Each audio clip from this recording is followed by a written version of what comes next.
దేశపు మాటలాడుచున్నది, నిర్నిమిత్తము నాతో పోరాడుచున్నది.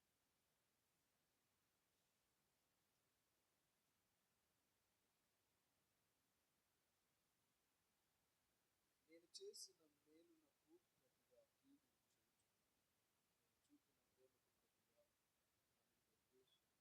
నా మీద ద్వేషించుచున్నది.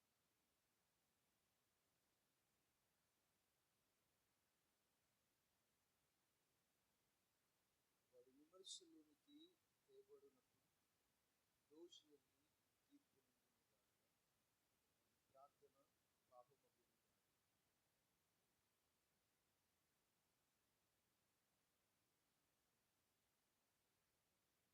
వాని బిడ్డలు తండ్రి లేని వారగుదురుగాక, వాని భార్య విధవరాలగునుగాక.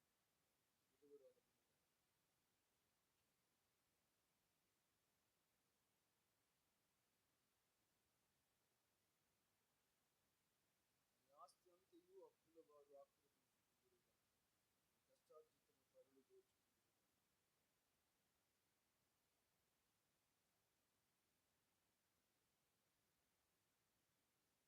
వాని వంశము నిర్మూలము చేయబడునుగాక, వచ్చు తరమునందు వారి పేరు మాసిపోవునుగాక.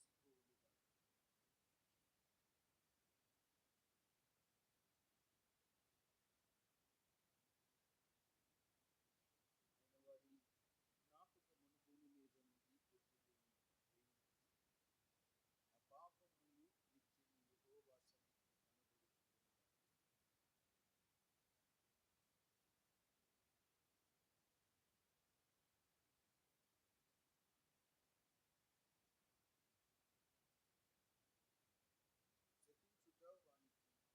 శపించుట వానికి ప్రీతి గనుక అది వాని మీదకి వచ్చునని, దీనుని యందు వానికి ఇష్టము లేదు గనుక అది వానికి దూరమగును.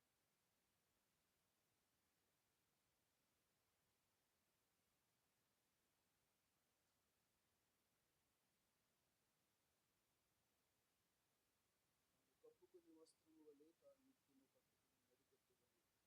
తాను నిత్యము కట్టుకుని నడికట్టు వలె అది వానిని వదలకుండునుగాక.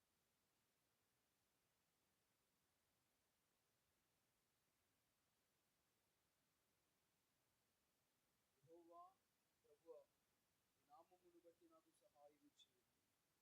నీ కృప ఉత్తమమైనది కనుక నన్ను విడిపించుము.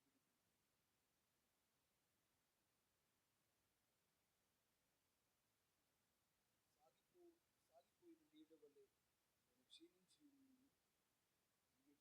నీ ఎదుట నన్ను పారదోలినట్లు నన్ను పారదోలుము.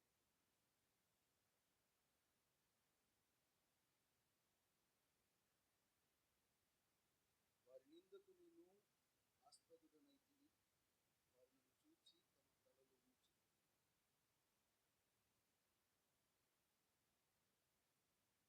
యెహోవావైన నీవే దీన్ని చేసితివని వారికి తెలియనట్లు నాకు సహాయం చేయుము.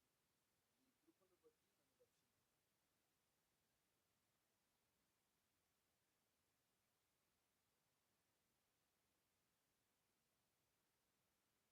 నా విరోధులు అవమానము ధరించుకుందురుగాక, వారు సిగ్గు చేత నిలువు పంది వలె తప్పుకుందురుగాక.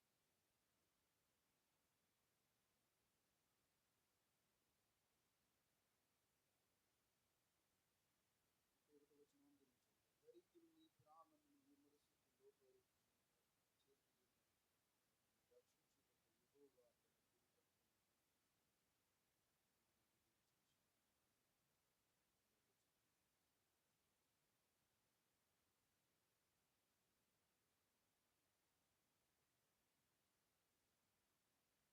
దేవుని వాక్యము నిమిత్తమై మనమందరం ఉన్నపాటున తలలు వంచినట్లయితే ప్రార్థన చేసుకుందాం. పరిశుద్ధుడు తండ్రి, ప్రేమ కలిగిన మా పరలోకపు ప్రభువా, లోకానికి రక్షకుడవైన యేసయ్య, అందరము ఈ ఉదయకాలపు వేళని పాదాల చెంతకొచ్చి నిన్ను స్తుతించడానికి, నిన్ను ఆరాధించి ఘనపరచడానికి మీరు మాకు అనుగ్రహించిన ఈ మంచి తరుణము కొరకు, మంచి సమయము మాకు ప్రాప్తింప చేసినందుకు స్తోత్రాలు. దేవా నీవు నిరంతర పూజారుడవు, నిరంతరము స్తోత్రార్హుడవు గనుక నిన్ను ఆరాధించే కృప ఇచ్చావు. ఈ సమయంలో నీ ప్రజలందరినీ యొద్దకు వచ్చాం. నీ మాట బ్రతికిస్తుంది, బాధలలో నెమ్మదినిస్తుంది కనుక దేవా మీరే మా అందరితోనూ మాట్లాడి మా జీవితాలలో నీ కృపను చూపమని, ఆరంభము మొదలుకొని ముగింపు వరకు నీ నాయకత్వం కిందని మమ్మల్ని నడిపించండి. ఇచ్చిన ఆయుష్కాలము, ఆరోగ్యము, శుభ సమయము, ఈ పునరుద్ధరణపు ఆరాధనలో పాల్గొనే ధన్యత ఇచ్చినందుకు మరొక్కసారి నీకు కృతజ్ఞతాస్తుతులు చెల్లిస్తూ మీరే మా అందరితోనూ మాట్లాడాలి. శక్తి కలిగిన నజరేయుడైన యేసు నామములో ఈ మనవులు అడుగుచున్నాము తండ్రి, ఆమేన్. అందరం చేతులెత్తి స్తోత్రం చెబుదాం. హల్లెలూయా, హల్లెలూయా. మంచిది ప్రియ దేవుని బిడ్డలారా, మరి ఈ పునరుత్థానపు వేళ, ఈ మార్చి మాసములో ఈ 2వ పునరుత్థానపు ఆదివారపు వేళ మరి మనమందరమును కలిసి మహోన్నతుడైన దేవుణ్ణి స్తుతించడానికి, ఆరాధించడానికి, ఆయన నామమును ఘనపరచడానికి దేవుడు మనకు అనుగ్రహించిన ఈ మంచి తరుణాన్ని బట్టి మనం అందరము ఆయన సన్నిధిలో వేచి రేపటి వరకు పాటలు పాడుతూ, ఆరాధనలో ఆయనను స్తుతిస్తూ, కీర్తనను మనం చదువుకుంటూ కొద్ది నిమిషాలు మనమందరం కూడా దేవుని యొక్క వాక్యమును విని మనమందరము ధన్యులమవుదాం. మనం చదువుకున్నటువంటి ఈ 109వ కీర్తన మొదటి వచనంలో నుండి ఒక మాట మనము జ్ఞాపకం చేసుకుందాం. మొదటి వచనము, నా స్తుతికి కారణభూతుడవగు దేవా మౌనముగా ఉండకుము. చాలండి. చదవబడినటువంటి ఈ కీర్తన పైన చిన్న అక్షరాలలో మనం చదివితే ప్రధాన గాయకునికి దావీదు కీర్తన అని ఈ 109వ కీర్తనలో పైన చిన్న అక్షరాల్లో మనం చదువుతున్నాం. అంటే దీని అర్థం ఏంటంటే ఈ కీర్తన ఎవరు వ్రాశారు అంటే దావీదు ఈ కీర్తనను వ్రాశాడు అని మనకు చాలా స్పష్టంగా ఈ వచనం తెలుపుతుంది. దావీదు ఈ కీర్తనను వ్రాయడానికి 2 ప్రాముఖ్యమైనటువంటి కారణాలను మనం గ్రహిస్తాం. ఒకటి వ్యక్తిగత కారణము, రెండవది అతనిని ప్రేరేపించినటువంటి పరిశుద్ధాత్మ ప్రేరణ వలన రెండవ కారణమై ఉంది. స్తోత్ర. ఒకటేమో వ్యక్తిగత కారణం. వ్యక్తిగత కారణం అంటే తన వ్యక్తిగత జీవితంలో తను ఏమి అనుభవించాడో, తన జీవితంలో తను పుట్టినది మొదలుకొని తాను జీవించిన జీవిత కాలమంతటిలో దేవుడు తన కొరకు ఏ కార్యాలైతే చేశాడో, ఏ మేలులైతే చేశాడో, ఏ స్థితిలో దేవుడు దావీదును హెచ్చించాడో, ఆశీర్వదించాడో వాటన్నింటిని జ్ఞాపకం చేసుకుంటూ, అలాగే దేవుని యొక్క సన్నిధిలో దేవుని కొరకు బ్రతుకుతున్నటువంటి ఈ తరుణంలో దావీదు యొక్క జీవితంలో కలిగినటువంటి ప్రతి విధమైనటువంటి అననుకూల పరిస్థితులు ఎలాంటివో అతడు అనుభవించాడు గనుక ఈ కీర్తనలోని ఈ మాటలను మన కొరకు దేవుని ఆత్మ వలన అందించాడని మనమందరం గ్రహించగలుగుతూ ఉన్నాం. స్తోత్ర. ఈ మాట మీరు జ్ఞాపకం చేసుకునండి. మొట్టమొదటగా ఈ 109వ కీర్తనలో మొదటి వచనంలో ఏమంటున్నాడంటే, నా స్తుతికి కారణభూతుడవగు దేవా మౌనముగా ఉండకుము. అంటే ఇక్కడ 2 ప్రాముఖ్యమైన విషయాలు చేస్తున్నాడు, తెలియపరుస్తున్నాడు.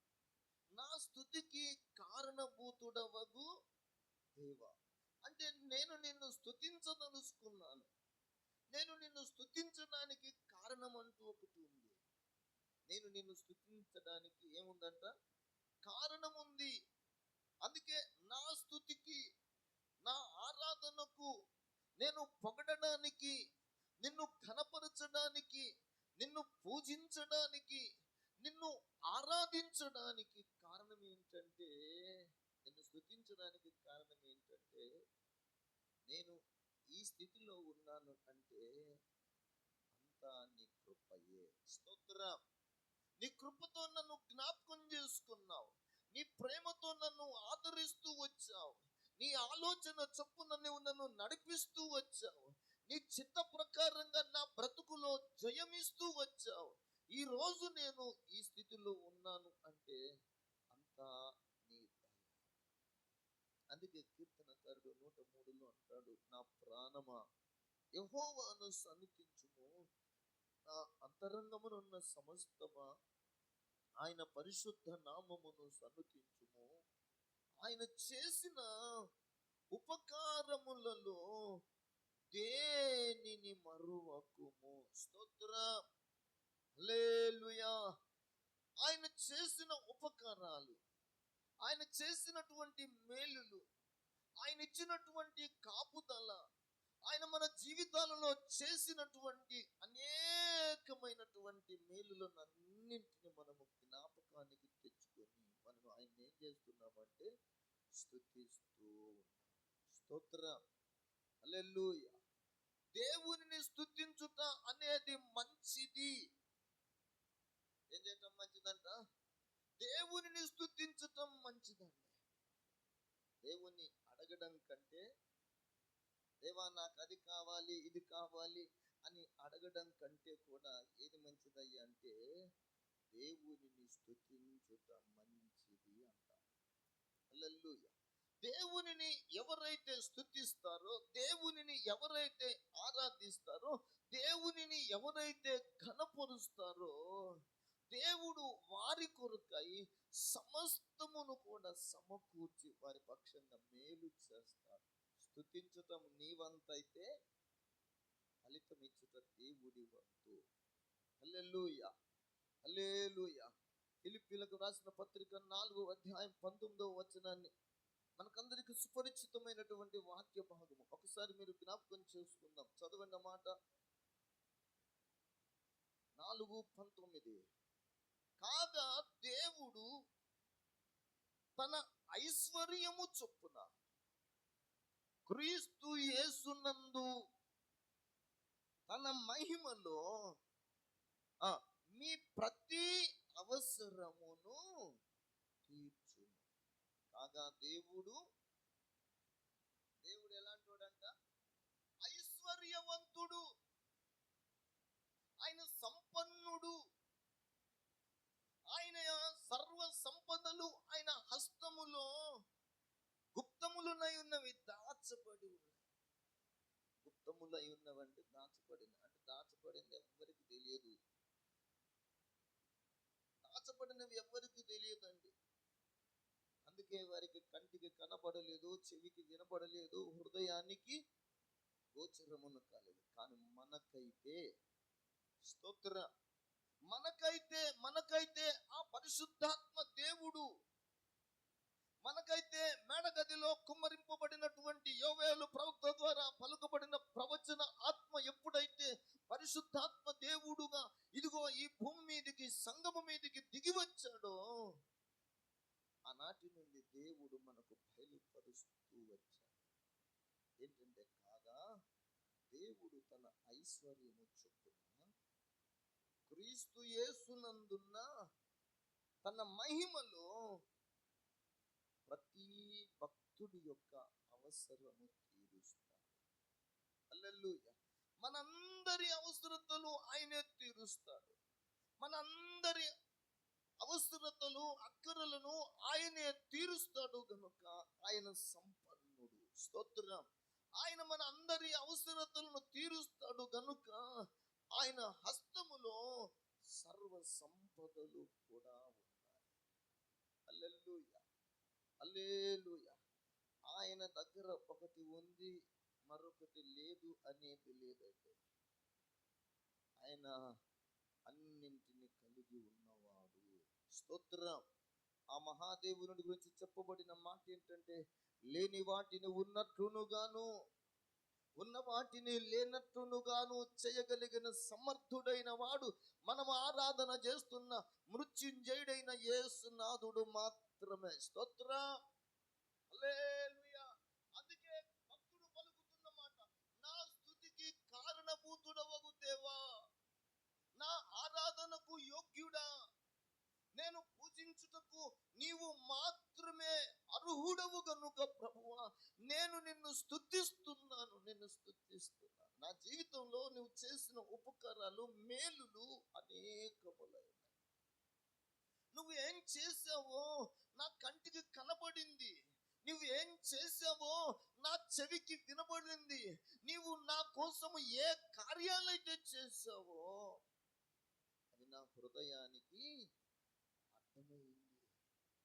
అందుకే నిన్ను స్తుతించకుండా ఉండలేను. స్తోత్రం. హల్లెలూయా. నేను నిన్ను స్తుతించకుండా ఉండలేను. నేను నీ సన్నిధికి రాకుండా ఉండలేను. నిన్ను గాన ప్రతిగానాలు చేయకుండా నేను ఉండలేను. దేవా, నీ సన్నిధిలో నేను మౌనంగా ఉండలేను. అందుకే ఎలుగెత్తి నేను నీకు మొరపెడతాను. హల్లెలూయా, హల్లెలూయా. నేను నాట్యం చేస్తూ నిన్ను ఆరాధిస్తాను.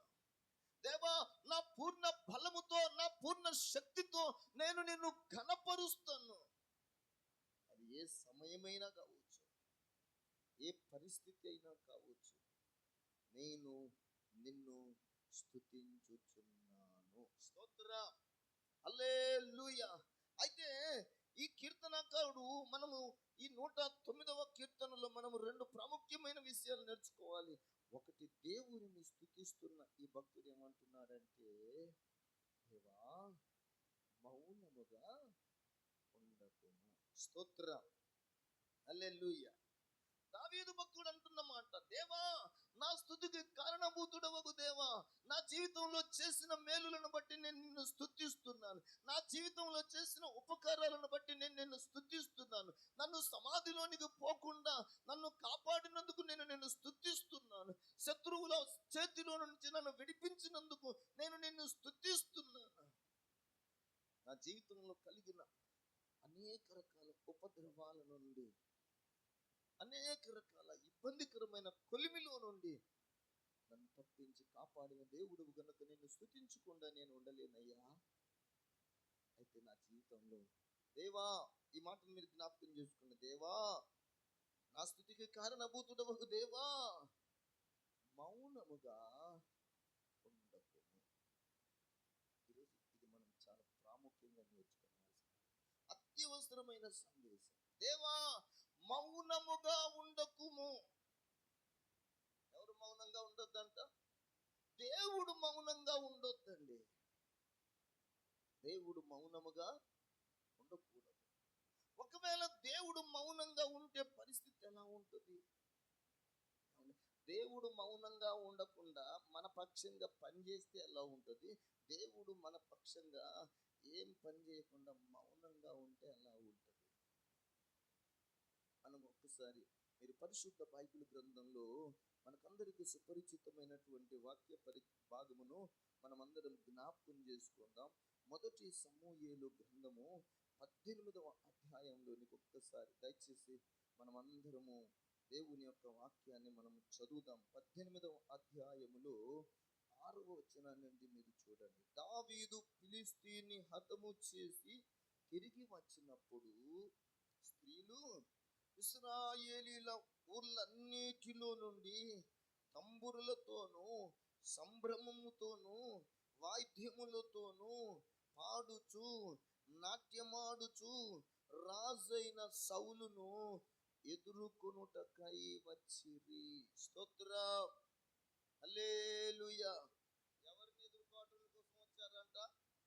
రాజైన సౌలును ఎదుర్కొనుటకు. ఎవరు వచ్చారంట? ఏమండి? ఇశ్రాయేలీల దేశములోని ప్రక్క ఊర్లన్నిటిలో యెరూషలేమునకు సమీపముగా సమరయకు చుట్టుప్రక్కల ప్రాంతాల వారందరూ కూడా, దేవుని ప్రజలారా మీరు జ్ఞాపకం చేసుకోండి, అందరూ కూడా స్త్రీలు అందరూ కూడా తంబురులతోనూ సంభ్రమముతోనూ వాయిద్యములతోనూ పాడుచు నాట్యమాడుచు రాజైన సౌలును ఎదుర్కొనుటకు అంటే అంతకు ముందు స్త్రీలందరూ వారి వారి ఇళ్లల్లో ఉండిపోయారు. ఆ ఇంటిలో ఉన్న ప్రతి పురుషుడేమో రాజైనటువంటి సౌలుతో యుద్ధానికి వెళ్ళారు. ఈ యుద్ధము ఎవరెవరికి జరుగుతుందయ్యా అంటే ఇశ్రాయేలీలకును ఫిలిస్తీయులకును యుద్ధం. ఇశ్రాయేలీల సైన్యము ఒక ప్రక్క ఉంది, ఫిలిస్తీయ సైన్యము మరొక ప్రక్క ఉంది. ఫిలిస్తీయుల పక్షముగానేమో యుద్ధ వీరుడు గొల్యాతు, ఇశ్రాయేలీల పక్షముగానేమో యుద్ధానికి ఆ యుద్ధ సైన్యానికి రారాజు చక్రవర్తి సౌలు. కానీ యుద్ధం చేసింది సౌలైతే కాదు. ఆ ఇశ్రాయేలీల పక్షంగా యుద్ధం చేసింది ఎవరయ్యా అంటే దేవుడు ఏర్పరచుకుని దేవుని ప్రణాళికలో, దేవుని కృపలో, దేవుని యొక్క సత్యంలో, దేవుని మహిమ కోసం బ్రతకడానికి తన జీవితాన్ని కంకణం కట్టుకొని దేవునికి సమర్పించుకున్నటువంటి భక్తుడైనటువంటి దావీదు పక్షంగా దేవుడు ఉన్నాడు. అందుకే ఇశ్రాయేలీల పక్షంగా యుద్ధం చేశాడు. 6 మూరల జానడు, ఎత్తును కలిగిన అజానుబాహుడైన గొలియాతును అతని కత్తి తీసుకొని అతనిని తల తెగేశాడు. దేవుడు మహాకృప చూపి జయము నొందాడు. ఈ వార్త ఇశ్రాయేలు దేశంలోని స్త్రీలందరూ విన్నారు. స్తోత్ర.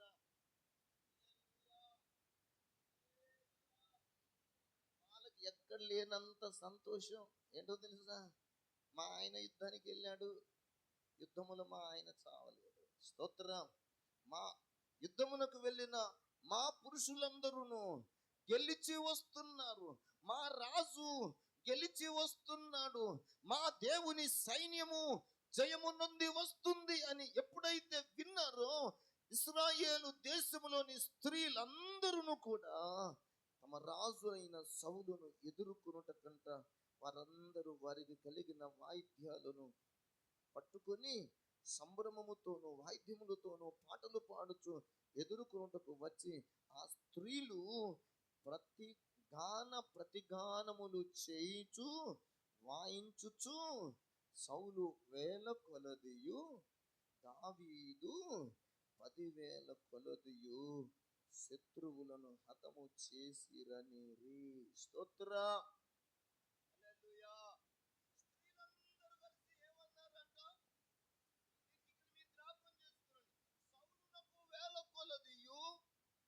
దావీదునకు 10,000 కొలదియు అని వారందరూ శత్రువులను హతము చేసిరి.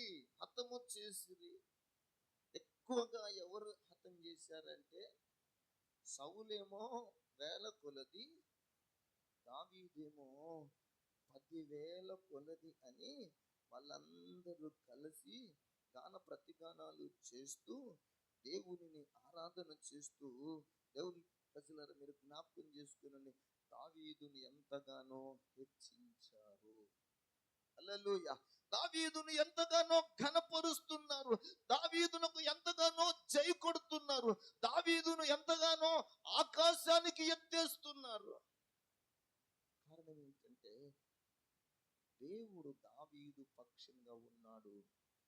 దావీదు పక్షంగా దేవుడే యుద్ధం చేశాడు. ఈ మాట మీరు జ్ఞాపకం చేసుకోవాలి ప్రియులారా.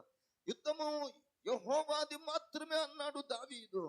యుద్ధము చేయనది నేను కాదు, యెహోవా పేరట నేను నీ మీదికి యుద్ధమునకు వస్తున్నాను. ఈ రోజున దేవుడు, నా జీవము కలిగిన దేవుని పేరట నేను నీ మీదికి వస్తున్నాను కనుక యెహోవా నిన్ను నా చేతికి అప్పగిస్తాడు. నేను నిన్ను చంపేస్తాను, నీ తల తెగ నరికేస్తాను. ఇశ్రాయేలీయులలో దేవుడు ఉన్నాడన్న సంగతి లోకములో నివాసులందరూ తెలుసుకోవాలి. ఈ దినమున ఫిలిస్తీయులందరూ ఇశ్రాయేలీయులకు బానిసలైపోతున్నారు అనేటువంటి ప్రవచనాత్మకంగా దావీదు పలుకుతూ విశ్వాస వాక్కును పలికి అతడు జయము సాధించిన వ్యక్తిగా మనం గమనిస్తున్నాం. స్తోత్రం. హల్లెలూయా. ఎందుకయ్యా దావీదుకు జయం ఎందుకు వచ్చిందయ్యా అంటే దావీదుకు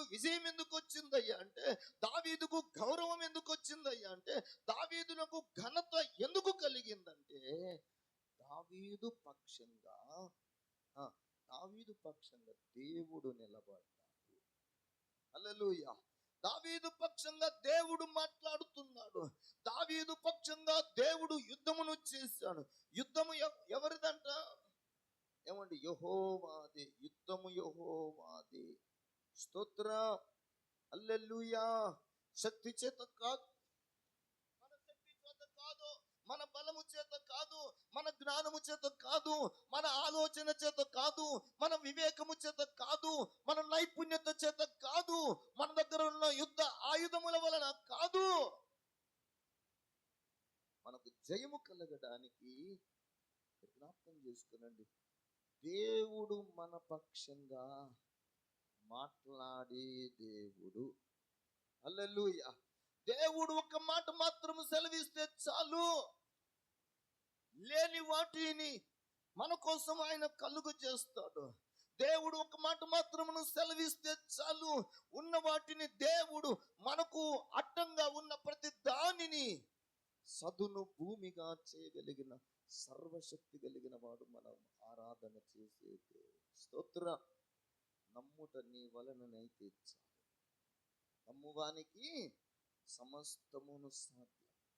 సౌలుకు అసాధ్యమైంది, కానీ నమ్మిన దావీదుకు సాధ్యమైపోయింది. ప్రియులారా, మీరు జ్ఞాపకం చేసుకోండి. అందుకే దావీదు తన జీవితంలో తను దేవుని వలన పొందిన మేలులు, దేవుని వలన పొందినటువంటి ఓ గొప్ప శక్తిని, దేవుని వలన పొందినటువంటి తన జీవితంలో అనుభవిస్తున్నటువంటి ప్రతి దానిని గూర్చి దేవుడిచ్చిన బలాన్ని తలపోసుకుంటూ, నేను నా గొర్రెల మందను మేపుచుండగా సింహము ఎదురయ్యింది.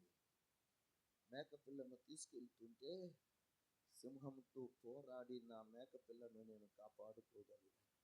ఎలుగుబంటి యొక్క స్థితి దగ్గర నుండి ఇదిగో నా యొక్క గొర్రె పిల్లను నేను కాపాడుకోగలిగాను. ఎలుగుబంటి బారి నుండి, సింహపు బలము నుండి నన్ను తప్పించిన దేవుడు, ఇదిగో ఈ సున్నతి లేని ఫిలిస్తీయుడైనటువంటి ఈ గొలియాతు చేతిలో నుండి కూడా నా దేవుడు నన్ను విడిపిస్తాడు, నన్ను రక్షిస్తాడు, నన్ను కాపాడుతాడు, నా తల పైకెత్తుతాడు, నన్ను అగౌరవపరచకుండా ఘనపరుస్తాడు అని దావీదు దేవుని స్తుతిస్తూ చెప్తున్నాడు. దేవా, నా స్తుతికి కారణభూతుడవగు దేవా, నువ్వు నా పక్షంగా నిలిస్తే చాలు, నా పక్షంగా ఉంటే చాలు. నువ్వు రాకపోతే జయము లేదు, నువ్వు మాట్లాడకపోతే జయము లేదు, నువ్వు నా వైపు చూడకపోతే, నీ కృప, నీ దక్షిణ హస్తము నా మీదికి చాపకపోతే నాకు జయము దొరకదు. అందుకే దేవా, నీవు మౌనంగా ఉండకు. మౌనంగా ఉండకు అంటే అర్థం ఏంటంటే, దేవా నా మీద కోపపడకు అని అర్థం. ఇద్దరు వ్యక్తులను మీరు జ్ఞాపకం చేసుకునండి. ఇద్దరు అక్కడ ఉన్నారు, నిలబడ్డారు. ఒక వ్యక్తి అక్కడ ఉన్నాడు, ఒక వ్యక్తి ఇక్కడ ఉన్నాడు. కానీ వీళ్ళిద్దరూ మనసులో భేదాభిప్రాయాలు ఉన్నాయి. ఇద్దరి మనసులలో భేదాభిప్రాయాలు ఉన్నాయి.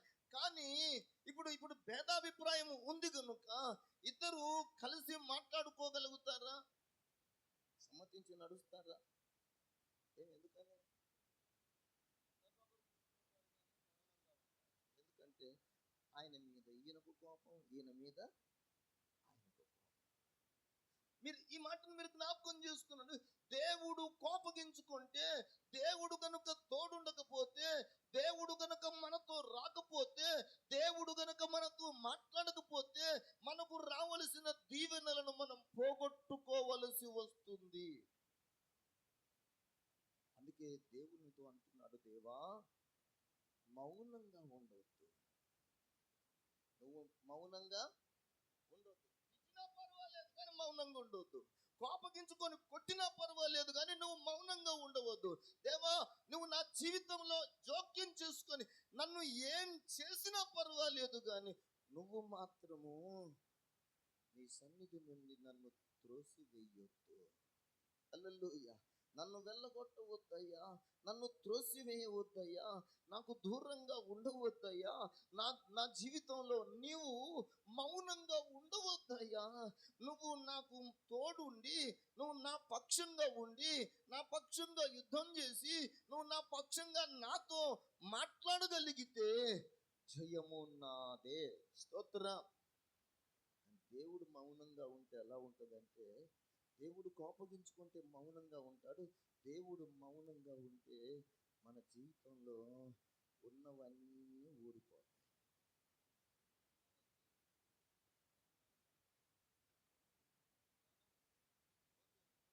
భద్రత తొలగిపోతుంది, సంరక్షణ తొలగిపోతుంది.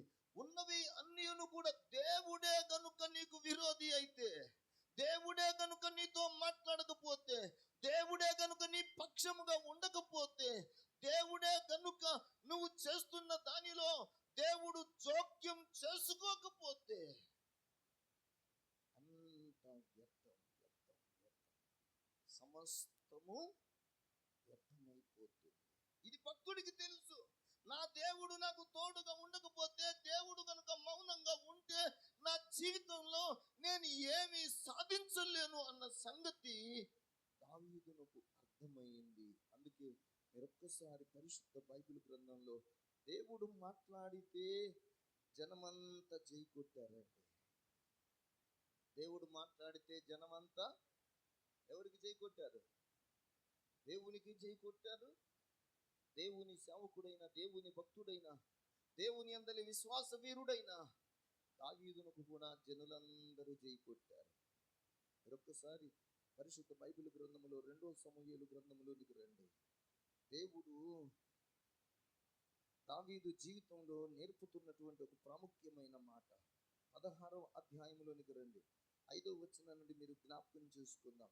దావీదు బహురీము దాపునకు వచ్చినప్పుడు సౌలు కుటుంబీకుడగు గేరా కుమారుడైన షిమి అను ఒకడు వచ్చి దావీదును చూస్తూ, దావీదు వెంట నడుస్తూ దావీదును ఇలాగున శపిస్తూ ఏమంటున్నారు చూసారా? 6వ వచనంలో, జనులందరూ బలాఢ్యులందరూ దావీదు ఇరు పార్శ్వముల నుండగా రాజైన దావీదు మీదను అతని సేవకులందరి మీదను రాళ్ళు రువ్వుచూ వచ్చెను. దావీదు ముందర గొలియాతే నిలబడలేకపోయాడు. ఆరుమూరల జానడు అజానుబాహుడైనటువంటి ఫిలిస్తీయులకు ప్రాముఖ్యుడిగా ఎంచబడిన గొలియాతే నిలబడలేక చచ్చిపోయాడు. కానీ ఒక సామాన్యమైన వ్యక్తి, మీరు జ్ఞాపకం చేసుకునండి, షిమి అనే ఒకడు బయలుదేరి వచ్చి దావీదుతో పాటు నడుస్తూ, దావీదు ఇరుప్రక్కల బహు బలము కలిగినటువంటి సైన్యము ఉంటే, బలాఢ్యులైన సైనికులు ఇరు ప్రక్కల నడుస్తుంటే దావీదును ఏమంటున్నాడంటే, దావీదు మీదకంట రాళ్ళు విసురుతున్నాడు. దావీదు మీదకు రాళ్ళు విసురుతూ ఇంకేమంటున్నాడు? అందరూ వినేటట్టుగా ఈ షిమి అనేవాడు దావీదుని ఏమంటున్నాడంటే, నరహంతకుడా, దుర్మార్గుడా, చీ పో, నీ వేల వలనని నీ వెళ్ళగొట్టిన సౌలు ఇంటి వారి హత్య దేవుడు నీ మీదికి రప్పించి నీ కుమారుడైన అబషాలోము చేతికి రాజ్యమును అప్పగించి ఉన్నాడు. నీవు నరహంతకుడవు గనుకని నీ మోసములో నీవు చిక్కుపడి ఉన్నావని చెప్పి రాజునంట ఏమంటున్నాడంట? శపిస్తూ ఉన్నాడు. దావీదును శపిస్తూ ఉన్నాడు, దావీదును హింసిస్తూ ఉన్నాడు, దావీదును చీపో అని అంటూ ఉన్నాడు, నరహంతకుడా అంటున్నాడు, దుర్మార్గుడా అంటున్నాడు, రాళ్ళతో రువ్వుతూ ఉన్నాడు. ఇంత పని చేస్తూ ఉన్నాడు. ఎందుకు? కారణం ఏంటి అంటే, మనము 1 సమూయేలు గ్రంథం 18వ అధ్యాయములోనేమో అందరూ పొగుడుతూ వచ్చారు. ఈ 2వ సమూయేలు గ్రంథం 16వ అధ్యాయంలోనేమో ఒక్కడే ఏమంటున్నాడంటే చీపు అంటున్నాడు. కారణం ఏంటంటే, మీరు ఒకసారి ఒకసారి జ్ఞాపకం చేసుకున్నాను. దేవుడు ఈ చీపో చీపో చీపో అనే ఈ షిమి మాట్లాడుతుంటే దేవుడు మౌనంగా ఉన్నాడు. ఇప్పుడు మౌనంగా ఉంటే, దేవుడు మౌనంగా ఉంటే మనల్ని తిట్టే వాళ్ళు ఎక్కువ అవుతారు. దేవుడు మౌనంగా ఉంటే అవమానపరిచే వాళ్ళు ఎక్కువ ఉంటారు. దేవుడు మౌనంగా ఉంటే, దేవుడు మనలను గురించి మౌనం దాల్చితే, దేవుడు మన పక్షంగా కార్యము గనుక చేయకపోతే, మౌనంగా ఉంటే మనకు విరోధుల సంఖ్య పెరిగిపోతూ ఉంటది. దేవుని వాక్యాన్ని మీరు చూడండి, అక్కడ ఏమంటున్నాడంటే, దేవుడు మౌనంగా ఉన్నందువలన, ఏమండి, దేవుడు మౌనంగా ఉన్నందువలన ఇదిగో ఈ ఎన్నిక లేని వ్యక్తి కూడా రాజు అయినటువంటి ఘనపరచబడినటువంటి ఈ దావీదును ఈ విధంగా అంటూ ఉంటే, తన ప్రక్కన ఉన్న ఒక వ్యక్తికి బహు కోపం వచ్చి ఆయన అంటాడు, ఆయన ఏమంటాడంటే, అభిషేక్ అనే వ్యక్తి, ఈ చచ్చిన కుక్కలాంటోడు వీడు రాజువైన నిన్ను శపింపనేలా, నీ చిత్తమైతే నేను వానిని చేరబోయి వాని తల ఛేదించి వస్తాను. 10వ వచనం, అందుకు రాజు, సెరూయా కుమారులారా, మీకును నాకును ఏమి పొత్తు? వానిని శపింపనీయుడి. దావీదును శపింపమని యెహోవా వానికి సెలవీయగా నీవీలాగు ఎందుకు చేయుచున్నావని ఆక్షేపణ చెయ్యగలవాడెవడని చెప్పి అభిషైతోను సేవకులందరితోనూ పలికినది ఏమనగా. హల్లెలూయా. ఈ 10వ వచనంలో చూశారు కదా, ఇక్కడ వ్రాయబడిన మాట ఏంటంటే, దేవుడు సెలవివ్వగా. దావీదు విషయంలోనేమో, దావీదు గురించేమో దేవుడు మౌనంగా ఉన్నాడు. ఇప్పుడు షెమీ వైపు ఉండి, షెమీతో దేవుడు ఈ మాట పలికినా, నువ్వు పలికినా పర్వాలేదు, నేనేం మాట్లాడను, మౌనంగా. స్తోత్రం, హల్లెలూయా. అంటే నీకేమర్థమైందో నాకు తెలియదు, కానీ నాకు అర్థమైన విషయం చెప్తున్నాను. దేవుడు దేనినైనా చేయగలిగిన సమర్థుడు. హల్లెలూయా. అయితే దేవుడు ఏది చేసినా న్యాయము మాత్రం తప్పడు. హల్లెలూయా. ఏది చేసినా నీ గురించి నోరు తెరుస్తాడు, కారణం ఉంది. నీ గురించి దేవుడు మౌనంగా ఉంటాడు, కారణం ఉంది. ఆ కారణం ఏమిటో నువ్వు తెలుసుకుంటే ధన్యుడు అవుతావు. కానీ దేవుడు నన్ను విడిచిపెట్టాడు, దేవుడు నన్ను మరిచిపోయాడు, అసలు దేవుడు నా గురించి ఏం పట్టించుకోవటం లేదు అని నువ్వు బాధపడవలసిన అవసరత లేనే లేదు. స్తోత్రం. దేవుడే కావాలని కొన్నిసార్లు నిన్ను మరింత ఉన్నత స్థితిలోనికి తీసుకెళ్ళడానికి దేవుడే నీకు పరీక్ష పెట్టాడు అనుకోండి. దేవుడే పరీక్ష పెడితే ఇంకెవరు తప్పిస్తారండి? దేవుడే పరీక్ష పెడితే, దేవుడే ఇన్విజిలేటర్ గా పనిచేస్తే, దేవుడే మన చుట్టూ పరీక్ష పత్రాన్ని మన చేతికి అందిస్తే, ఇక కాపీలు ఎవరు అందిస్తారు? ఎవరు అందిస్తారండి? భూలోక ఇన్విజిలేటర్ లాంటి వాడు కాదు మన దేవుడు. మన దేవుని కనుదృష్టి దేశమంతటా సంచారము చేయుచున్నది. ఒక్కడు రావడానికి వీల్లేదు. ఇక ఆయన ఉంటే ఏ పోలీసు అక్కర్లేదు, ఏ భౌతిక సంబంధమైన ఇన్విజిలేటర్ అక్కర్లేదు. ఆయన అక్కడ ఉంటే అంత రిమోట్ కంట్రోల్ ద్వారా కంట్రోల్ చేయగలిగినట్టుగా మనం ఆరాధన చేసే దేవుడు అందరిని కంట్రోల్ చేయగలిగిన దేవుడు. స్తోత్రం, హల్లెలూయా. దావీదు తన జీవితంలో తన అనుభవాల గుండా నడిచినప్పుడు దావీదుకు అర్థమైన విషయం ఏమిటంటే, దేవా నువ్వు మౌనంగా ఉండొద్దయ్యా. నువ్వు కనుక మౌనంగా ఉంటే నేను ఎక్కడికి నీవు మౌనంగా ఉంటే నేను సమాధిలోనికి దిగిపోయిన వారి వల్లే నవ్వుదును. నీవు మౌనంగా ఉంటే నా జీవితంలో నేను సమాధిలోనికి దిగిపోయిన వాని వల్లే ఉంటాను. సమాధిలో దిగిపోయిన వాని వలన నీకు మహిమ కలుగుతుందా? ఏమండి? సమాధిలోనికి దిగిపోయిన వారి వలన నీకు ఘనత కలుగుతుందా? ఎండిన ఎముకలు నిన్ను స్తుతిస్తాయా? మన్ను నిన్ను స్తుతిస్తుందా?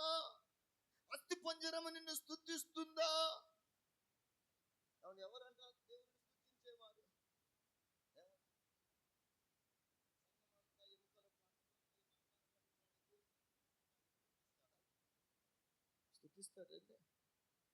ఇక్కడికి వచ్చిన వాళ్ళందరూ ఎముకలకు అంటుకుపోయిన శరీరాలు కలిగిన వాళ్ళమా మనం? అదో మనమందరము దేవుని కృపను బట్టి ఆరోగ్యవంతులంగా బలపరచబడతాం. స్తోత్రం, హల్లెలూయా. దేవుని వాక్యము సెలవిస్తుంది, ప్రియులన సమాధిలోనికి నువ్వు గనుక మౌనంగా ఉంటే, దేవా నువ్వు మాట్లాడకపోతే, నువ్వు నా వైపు చూడకపోతే, నీ కరుణా హస్తమును చాపకపోతే, నీ రాజదండము నా వైపుకు చాపకపోతే, నేను బ్రతికి ఉండియును కూడా చచ్చిన శవము వంటి వాడనే. నాకు ఇక ఏ పరిస్థితుల్లో కూడా నా బ్రతుకులో నెమ్మది లేదు, నా జీవితానికి సమాధానమును లేదు ప్రభువా. నేను చచ్చిన వాని వల్లే ఉండిపోవాల్సి వస్తుంది. అందుకే నా జీవితంలో నువ్వు మౌనంగా ఉండవద్దు. హల్లెలూయా. దేవుడు మౌనంగా ఉండకూడదు. దేవుడు గనుక మౌనంగా ఉంటే మనమందరము ఎందుకు పనికి రాని వారమైపోయి సకల బాధలు అనుభవించవలసి వస్తుంది.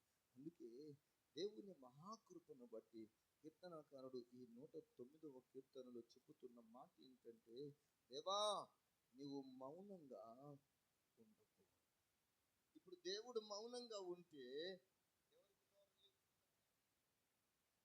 భక్తులకు దేవుడు మౌనంగా ఉంటే, భక్తులకు దేవుడు దూరంగా ఉంటే, భక్తులను దేవుడు పట్టించుకోకపోతే ఎవరికి నోరు లెగుస్తుందంటే భక్తిహీనులకు నోరు లెగుస్తుంది. నీ దేవుడు ఏమైపోయాడు అని నిన్ను దూషిస్తారు. ఇదిగో నీవు ఎందుకు ఈ శ్రమల పాలైపోయావు అని దేవుడు తన ప్రజలను విడిచిపెడితే, మౌనంగా ఉంటే, తన ప్రజలైన దేవుని ప్రజలను అన్యజనులంటూ దూషిస్తారు. ఈ 109వ కీర్తనలో చెబుతున్న మాట, దేవా నా స్థితికి కారణభూతుడవగు దేవా, నువ్వు మౌనంగా ఉండొద్దయ్యా. నువ్వు మౌనంగా ఉంటే ఈ ఎన్నిక లేని, ఇదిగో ఈ పనికి రానోడికి కూడా నేను అలుసైపోతున్నాను.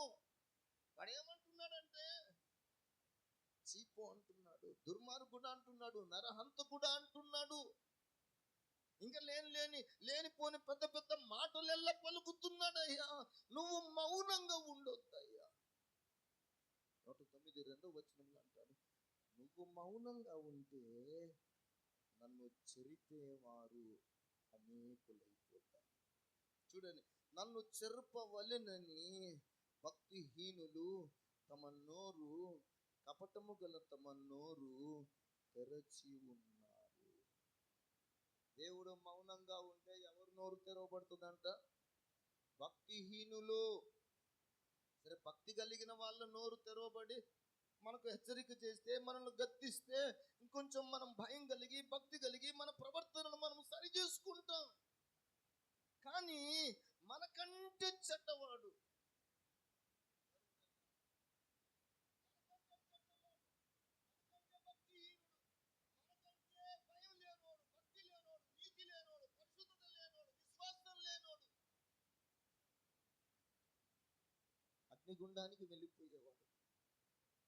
భక్తిహీనులు అగ్నిగుండంలోనికి కదా వెళ్ళేది. ఆ అగ్నిగుండములోనికి వెళ్ళే భక్తిహీనుల కంట నోరు లెగుస్తుందంట. 2వ వచనంలో అంటున్నమాట, భక్తిహీనులు తమ నోరు, కపటము గల తమ నోరు తెరిచి ఉన్నారు. వారు నా మీద అబద్ధములు చెప్పుకొనుచున్నారు. నన్ను చుట్టుకొని నా మీద ద్వేషపు మాటలు మాట్లాడుచున్నారు. నిర్నిమిత్తముగా నాతో పోరాడుచున్నారు. హల్లెలూయా. ఎడతెగక పోరాటమే, ఎడతెగక నిర్నిమిత్తముగా మాటి మాటికి నాతో తగాద పెట్టుకోవడం కోసం చూస్తున్నారంట. ఎవరితో? భక్తుడైనటువంటి దావీదుతో, విశ్వాస వీరుడైనటువంటి దావీదుతో, దేవునికి విశ్వాస పాత్రుడుగా ఎంచబడినటువంటి దావీదుతో వారు ఇలాగూ ఉన్నారంటున్నాడు. ద్వేషపు మాటలు మాట్లాడుతున్నారు, నిత్యము నాతో పోరాడుతున్నారు, ఇదిగో నా మీద అబద్ధములు కల్పిస్తూ చెప్పుచున్నారు, నా మీద వారు నోరు బహుగా అదిరిపడుతుంది.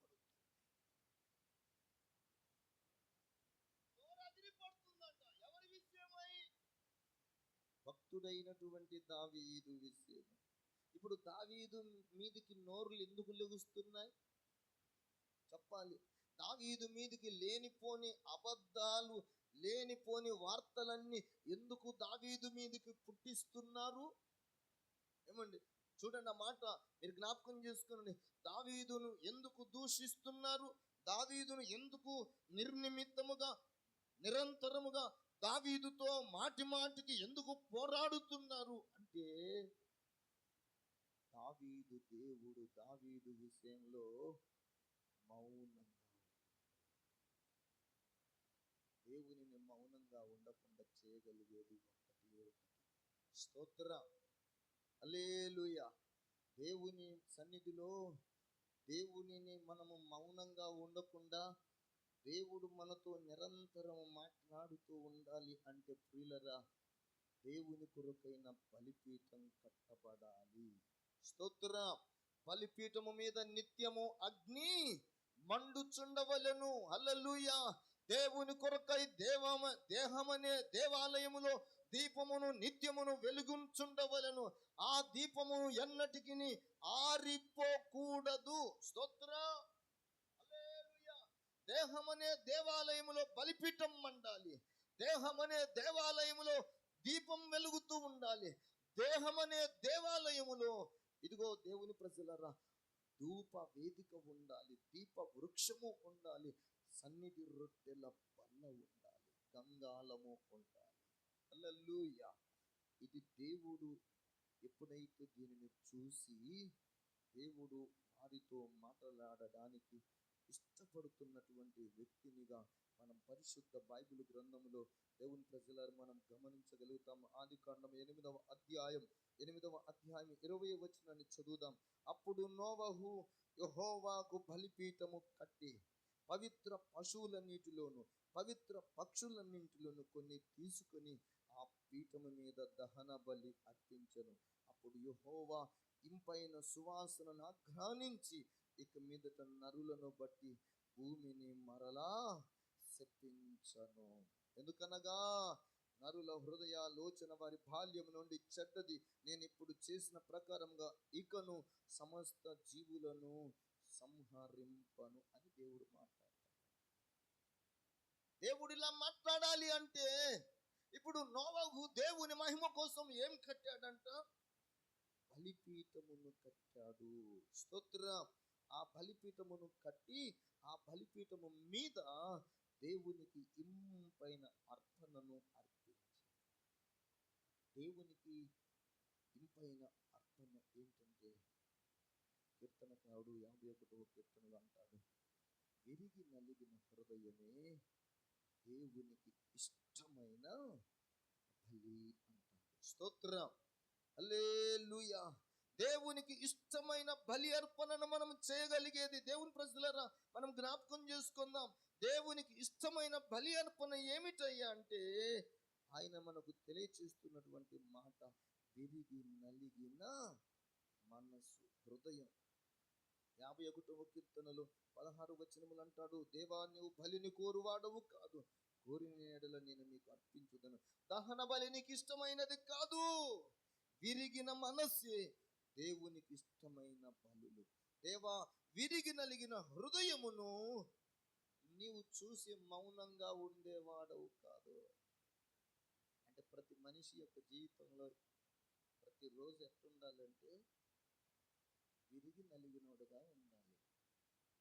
విరిగి నలిగిన వ్యక్తికి తెలుసు బాధలంటే. విరిగి నలిగిన వాడికి తెలుసు ఎదుటి వారిని తృణీకరించకూడదని. విరిగి నలిగిన వాడికి తెలుసు ఎదుటి వారిని బాధించకూడదు అని. విరిగి నలిగిన హృదయము కలిగిన వాడికి తెలుసు ఎవరిని దూషించకూడదు అనే సంగతి. విరిగి నలిగిన హృదయము కలిగిన వాడికి తెలుసు ఎవరి మీద రాళ్ళు వేయకూడదు అని.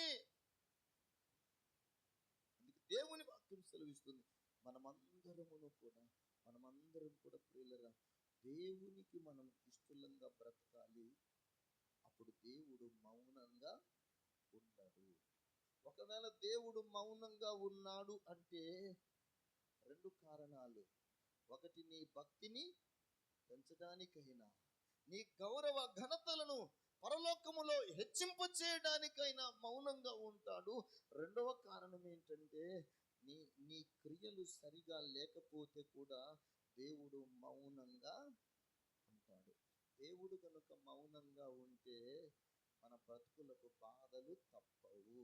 అందుకే ఆ సంగతి గ్రహించాడు కనుక భక్తు దావీదు దేవుని సన్నిధిలో అంటాడు, నా స్తుతికి కారణభూతుడవగు దేవా, నా ప్రార్థనకు ఆధారమై ఉన్న దేవా, నా నీతికి ఆధారమై ఉన్న దేవా, నువ్వు మౌనంగా ఉంటే నాకు నీతి ఎక్కడిది? నువ్వు మౌనంగా ఉంటే నాకు పరిశుద్ధత ఎక్కడిది? నువ్వు మౌనంగా ఉంటే నాకు జీవం ఎక్కడిది?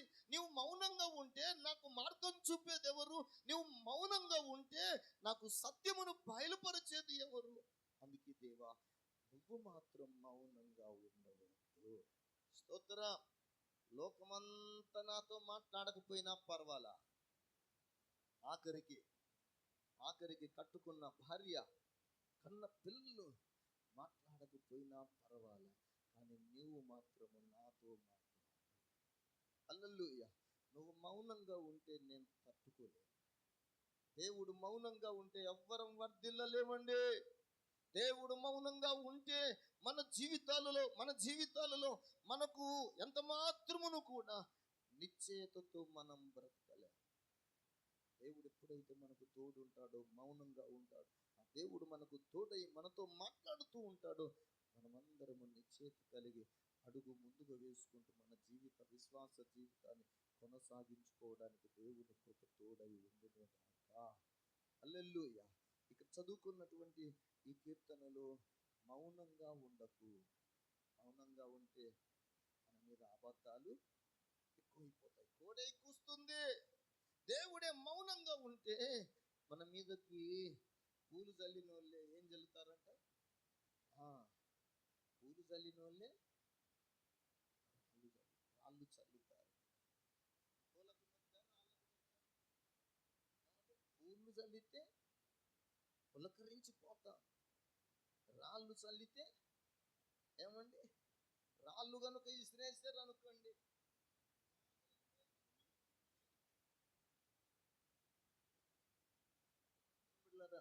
అందుకే దావీదు అంటున్నాడు, దేవా నువ్వు మౌనంగా ఉండవద్దు. నువ్వు మౌనంగా ఉంటే వారు నోరు లెగిసిపోతుంది. దేవా, నా మీదకి అబద్ధాలు ఎక్కువైపోతాయి, నన్ను ద్వేషించేవారు ఎక్కువైపోతారు, నాతో పోరాడేవారు ఎక్కువైపోతారు, నా మీద పగపట్టేవారు ఎక్కువైపోతారయ్యా. అందుకే నువ్వు మౌనంగా ఉండకు. ఈరోజున మనం అందరం మన దేవునిని గుర్తు చేసుకుందాం. ఆయన నోరు తెరిచి మన పక్షంగా మాట్లాడే దేవుడు. మన స్థితిని బట్టి మౌనంగా ఉండే దేవుడు. ఇప్పుడు ఏ దేవుడు కావాలి? మాట్లాడే దేవుడు కావాలా? మౌనంగా ఉండే దేవుడు కావాలా? ఏ దేవుడు కావాలి? ఏ దేవుడు ఏంటండి? దేవుడు ఒక్కడే కదండి. అవును, దేవుడు ఒక్కడే. కానీ దేవునిలో మనసు ఉంది, చూశారు? ఆ దేవుని మనసుకు నీ ప్రవర్తన వలన, నీ నోటి మాటల వలన, నీ నడవడిక వలన దేవునికి బాధ కలిగితే నీ విషయమై మౌనంగా ఉంటాడు. దేవుడు మౌనంగా ఉన్నాడంటే అర్థం ఏంటి? దేవుడు అలిగాడని అర్థం. ఎందుకు అలుగుతాడు? ఎవరు అలుగుతారు చెప్పండి? చేతనైన వాళ్ళు అలుగుతారా? చేత కాని వాళ్ళు అలుగుతారా? చెప్పరే. చేతనైనోడేమో కోపగించుకొని గర్తిస్తాడు, చేతగానోడేమో ఏమనలేక మౌనంగా ఉంటాడు. అంటే ఇప్పుడు మన దేవుడు ఏం చేతగాక మౌనంగా ఉన్నాడు అంటావా? అదేనా మనం అర్థం చేసుకోవాల్సింది? మరి ఏంది అర్థం చేసుకోవాలి? మౌనంగా ఎందుకు ఉండాలండి? ఆయన గద్దించడానికి, బుద్ధి చెప్పడానికి ఆయన ఏదైనా చేస్తాడు కదా, మరి ఎందుకు మౌనంగా ఉండాలంటే నిన్ను ప్రేమిస్తున్నాడు గనుక ఆయన మౌనం వహించాలి. స్తోత్రం. ప్రేమ ఏం చేస్తుంది? మౌనం వహిస్తుంది కానీ శిక్షించదు. ప్రేమ మౌనం వహించి నీకు జ్ఞానోదయాన్ని కలిగిస్తుంది. స్తోత్రం. నీ నిమిత్తమే నేను మౌనంగా ఉన్నా, నీ నిమిత్తమే నేను చాతగాని వాని వల్లే ఇదిగో సిలువలో నీ కోసం వ్రేలాడుతూ ఆ 3 మేకుల చేత దిగగొట్టబడి చంపబడి ఉన్నాను. నీ కోసమే నేను హింసింపబడ్డాను. నీ కోసమే నా మీదకి నిందలు వచ్చాయి. నీ కోసమే నా మీద రాళ్ళు వేయబడ్డాయి. నీ కోసమే నేను బొచ్చు కత్తిరించు వాని ఎదుట గొర్రెపిల్ల ఎలాగో మౌనంగా ఉందో, నీ కోసము నేను మౌనంగా నీ పాపాన్ని, నీ శాపాన్ని, నీకు కలిగిన సమస్త వ్యాధి బాధలను, నీ వ్యసనములను అన్నింటినీ నేను మౌనంగా భరించాను. స్తోత్రం. ఆయన మౌనంగా మన కొరకు భరించాడు. ఆయన మౌనంగా అన్నింటినీ సహించాడు. మన కోసం సిలువ వేయబడ్డాడు. మన కోసం సమాధి చేయబడ్డాడు. మన కోసం ప్రభువైన యేసయ్య 3వ దినమున మరణాన్ని గెలిచి లేచిన దేవుడు. స్తోత్రం. దేవుని మౌనములో శక్తి కనబడుతుంది. హల్లెలూయా. దేవుని మౌనము తన భక్తులకు అందరికీ విలువను పెంచుతుంది. సిలువను గూర్చిన వార్త నశించుచున్న వానికి వెర్రితనము గాని, రక్షింపబడుచున్న మనకైతే దేవుని శక్తి. స్తోత్ర. హల్లెలూయా. ఇంతకాలం దేవుడు బాగానే మాట్లాడాడు అనుకుంటే ఇప్పుడు అసలు మాట్లాడడం లేదు. కాబట్టి ఇక ఈ గుడి ఇడిచిపెట్టి ఏమండి ఇంకెక్కడికన్నా వెళ్తా, ఏ దిక్కు కన్నా వెళ్తా, ఎక్కడన్నా మాట్లాడతాడేమంటే ఎక్కడ దొరుకుతుంది? సజీవుడైన దేవునిని నువ్వు ప్రేమించుట నేర్చుకోవాలి. సజీవుడైన దేవునిని వెంబడించుట నువ్వు నేర్చుకోవాలి. ఆయన స్వరము మనం వినడానికి మన జీవితాలను మనము అలవరుచుకోవాలి. కొత్త దావీదు వలె, దేవా నా స్తుతికి కారణభూతుడవు నీవే, నా జీవితంలో నువ్వు మౌనంగా ఉండకుము. స్తోత్రం. నా పక్షంగా నువ్వే యుద్ధం చేయాలి. నా పక్షంగా నువ్వే పోరాటం చేయాలి. నా పక్షంగా రాళ్లను నువ్వే తిరిగి కొట్టాలి. స్తోత్రం. హల్లెలూయా. దేవుడు తిరిగి కొట్టితే మన మీద ఎవరు రాయి వేశారో ఆ రాయి వాళ్ళకే తగులుతుంది. కానీ మనం కొడదామని చూస్తే మనకి ఇంకా 9 రాళ్ళు ఎక్స్ట్రా ఎక్కువై వచ్చేస్తాయి. కాబట్టి దేవుని బిడ్డలారా, మనమందరమును స్తుతికి కారణభూతుడగు దేవుడు, ఆయనను మనం స్తుతించే ప్రజలం గనుక దేవుడు మాట్లాడే దేవుడు అని గుర్తుపెట్టుకుందాం. మౌనంగా ఉండే దేవుడని కూడా గుర్తుపెట్టుకుందాం. అయితే జీవితాలలో దేవుడి స్వరము వినటం నేర్చుకోవాలి. దేవుని మౌనములో ఉన్న రహస్యం ఏమిటో కూడా మనం అర్థం చేసుకోగలిగితే ఆయనను మనం ఎన్నడూ కూడా విడిచిపెట్టలేము. స్తోత్రం.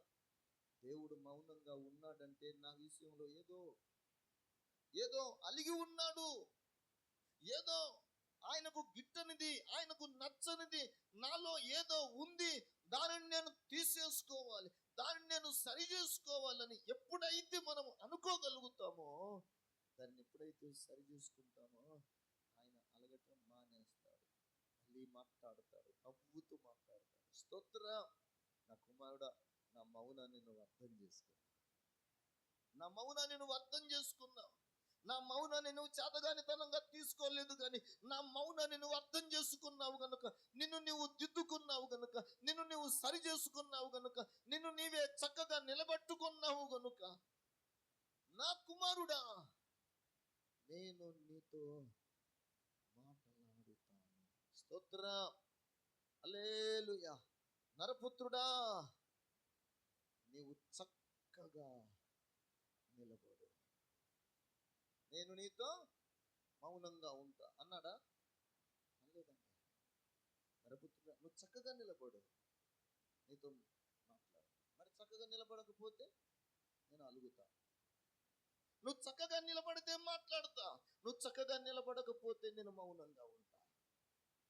దేవుని బిడ్డలారా, చక్కగా నిలవబడటం అంటే దేవుడు మనకిచ్చిన నీతిలో నిలబడుట, దేవుడిచ్చిన పరిశుద్ధతలో నిలబడుట, దేవుడిచ్చిన విశ్వాసములో మనం స్థిరపరచబడుట, దేవుడు చూపినటువంటి అడుగు జాడలలో మనం నడుచుట, దేవుని మహిమ కొరకై మనమందరము కూడా దేవునిని చూచే కన్నులు, దేవుని స్వరాన్ని వినగలిగే, దేవుని మౌనాన్ని అర్థం చేసుకునగలిగే పరిశుద్ధాత్మ అభిషేకం ఆ త్రియక దేవుడైన ఆ రక్షకుడైన యేసు నామములో మనకందరికీ కలగాలని నేను మనసారా కోరుకుంటూ, దేవుడే మనల్ని అందరినీ దావీదు వలె దేవుడు తన ఆత్మ చేత నింపి మనల్ని అందరినీ సిద్ధపరిచి నడిపించునుగాక.